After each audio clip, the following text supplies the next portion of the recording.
ప్రియ స్నేహితుడు యువ నాయకుడు కోన వెంకట సురేష్ గారికి మన కాకినాడ జిల్లా బీజేపీ కార్యదర్శిగా పదవి లభించడం ఇది మన గోపురం మండలానికే ఒక గర్వకారణం.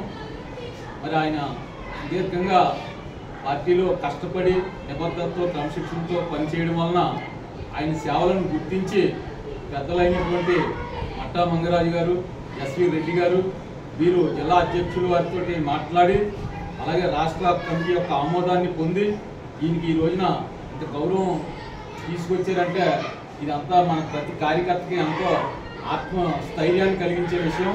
కష్టపడి పనిచేస్తే బీజేపీలో ఫలితం ఉంటుంది, పదోన్నతి ఉంటుంది అని చెప్పడానికి తమ్ముడు సురేష్ ఎంపికే నిదర్శనం. ఆయన్ని స్ఫూర్తిగా తీసుకుని అందరూ కూడా నిబద్ధతతో క్రమశిక్షణతో పనిచేయాలని కోరుకుంటూ ముగిస్తున్నాం. జై శ్రీరామ్.